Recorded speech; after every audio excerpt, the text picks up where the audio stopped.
PDP ini bukan positif, bukan dikucilkan, bukan dengan cara dipisahin, bukan dengan cara dibenci. PDP ini adalah pasien dalam pengawasan yang menunggu hasil. Kayak saya kemarin masuk rumah sakit, saya gejalanya 3 yang memenuhi: batuk, demam, baru 1 hari demamnya, dan riwayat kontak dengan red zone. Ternyata di hari kedua gejala saya sembuh. Saya langsung turun status jadi ODP. Di rapid saya pertama kali saya negatif. 7 hari kemudian saya di rapid negatif, saya keluar. Sambil nunggu, gak perlu nunggu swab kalau misalkan rapid 2 kali dalam 7 hari itu negatif terus. So PDP itu bukan pasien COVID. PDP adalah pasien dalam pengawasan yang gejalanya mirip COVID, tetapi tesnya belum keluar atau tesnya pun negatif, maka dinamakan PDP. Lah terus kenapa harus dikarantina? Ya karena tesnya belum keluar. Kalau tesnya udah keluar, ya kalau tesnya udah keluar dan negatif, dia keluar di rumah sakit. Contoh kayak Wisma Atlet. Tadi dokter TNI dari Wisma Atlet mengatakan ke saya, kalau misalkan PDP ini udah sembuh, negatif semua, dia keluar suruh karantina mandiri di rumah, jaga-jaga tidak menularkan. Ini PDP. So kalau ada kemarin masyarakat pemberitaan ODP ditolak, ODP diusir, PDP diusir, itu memalukan. Itu memalukan. Itu bukan pasien positif. OTG pun dia positif tapi gak ada gejala. Mereka akan aman kalau dikarantina mandiri. Nah kalian sebagai warga itu harusnya membantu, ngasih makan tiap hari, diorderin Gojek, nanti ditransfer. Jangan malah diusir.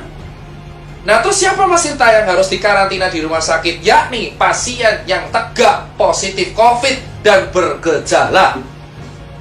So kalau ada berita, Mas, teman saya positif COVID kok disuruh pulang? Karena nggak ada gejala. That's the meaning of carrier or OTG. So dia dikarantina mandiri di rumah karena nggak ada gejala. Kalau orang-orang yang nggak ada gejala dan positif COVID dikarantina di rumah sakit, ya tempatnya malah jadi penuh. Rumah sakit itu untuk orang triase merah, untuk orang triase merah yang bergejala dan PDP kuning yang bergejala, sehingga mereka harus disembuhin dahulu. So, teman-teman sekalian, pasien yang paling berbahaya, yang paling harus kita utamakan adalah pasien COVID-19 positif dengan gejala parah. Itu di karantina isolasi. So, yang di karantina berarti ada 2 di rumah sakit, yaitu PDP, yaitu pasien bergejala tapi belum tegak diagnosanya COVID karena gejalanya doang, karena hasil belum keluar, dan pasien yang tegak COVID dengan gejala. So, ODP dan OTG itu di rumah. Nah terus kenapa dokter-dokter, ini yang saya kecewa, kenapa tenaga medis malah ditolak? Tenaga medis itu nggak boleh ditolak. Tenaga medis memang merawat COVID, tapi mereka pakai APD. Mereka tuh mau copot APD cuci tangan. Kenapa kalian singkirkan? Kenapa kalian kucilkan? Itu tolong coy, ngucil-ngucilin orang-orang tenaga medis. Dia manusia, dia itu penyelamat. Di Cina, orang tenaga medis masuk ke rumah dikasih bunga, dikasih surat. Di sini ada orang curhat tiap hari, pasti ada.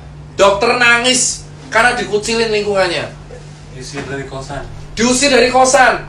Mereka ini statusnya dokter, itu ODP.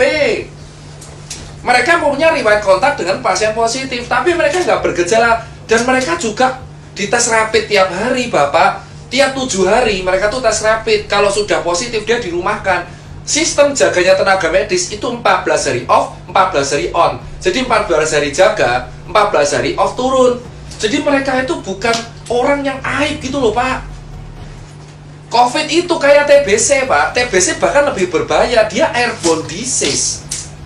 Dan TBC itu diremahin di Indonesia. Bahkan sudah ada vaksinnya BCG. TBC selama dulu airborne disease, gak ada kayak gini. Padahal TBC itu kalau batuk, virusnya Mycobacterium tuberculosis itu bertahan di udara selama berjam-jam. Dan pengobatannya TBC itu 6 bulan. Belum campak. Tapi kenapa COVID dianggap aib, tapi TBC enggak? Padahal lebih parah TBC. Saya penderita TBC, 10 bulan saya baru sembuh. Usia 8 tahun sampai 9 tahun. So, buat teman-teman semua, tenaga medis itu memang masuknya ODP. Tapi bukan dijauhin, karena mereka juga cek tiap hari. Kalau ada gejala, mereka PDP di swab negatif. Sampai mereka negatif, mereka dirumahkan kalau mereka udah ada gejala. Dan mereka tuh dokter, mereka tahu, mereka nggak bisa nularin ke orang. Mereka harus jaga diri mereka sendiri. Bukan berarti ya, mereka tuh butuh support. Kita tuh butuh support. Nah, ini sekarang jelas. Yang kelima apa? Jenazah. Kenapa jenazah harus ada metode khusus? Gini, Pak. Di undang-undang, saya lupa undang-undangnya berapa, mungkin teman-teman hukum bisa melengkapi, bahwa pada dasarnya di Indonesia, kalau ada penyakit wabah, itu ada teknik pemandian dan penguburannya. COVID itu kategorinya wabah, pandemik. Mau dia menular lewat cairan dan droplet, tetap ini harus mengikuti prosedural penguburan jenazah sesuai undang-undang. Yaitu yang ngubur harus tenaga medis, pakai APD lengkap, even itu tukang gali kuburnya, dan dikasih kain kafan, dikasih plastik, dibungkus peti mati, lalu dibungkus lagi plastik, dikuburin, gitu loh. Nah terus kenapa jenazahnya ditolak? Saya udah bilang, COVID tidak menular lewat airborne. Kalau di udara bebas, COVID menular lewat airborne kalau kena tindakan yang aerosol di mulut 3 jam doang, itu pun di rumah sakit biasanya. Jenazah ini harus kayak gituin karena itu undang-undang, namanya teknik pemulasaran atau apalah, teknik pengubaran sesuai undang-undang, karena wabah. Dan yang paling bisa kena itu ya tukang kuburnya. Kenapa kalian di desa malah nolak jenazahnya?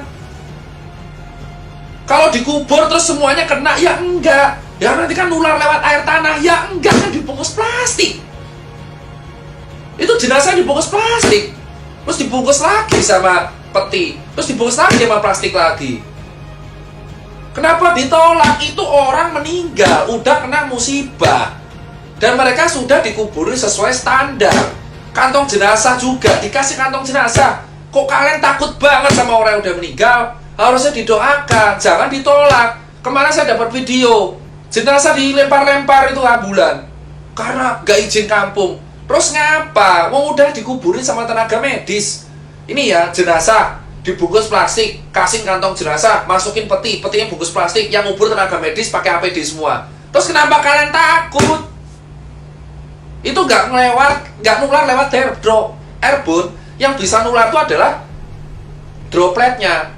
Berarti kalau jenazah bisa nular, ya siapa tahu dropletnya keluar dari mulut, bisa jadi toh. Terus kita megang jenazahnya, makanya dibungkus mati-matian karena itu sesuai UU. Penyakit apapun yang dikategorikan WHO wabah, itu harus penguburannya khusus. Mau dia penularannya droplet, cairan, airborne, kalau udah wabah pandemik, penguburannya khusus. Kalau nggak khusus, itu melanggar undang-undang.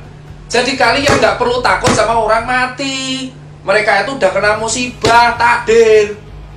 Itu aja edukasi dari saya bagian 1.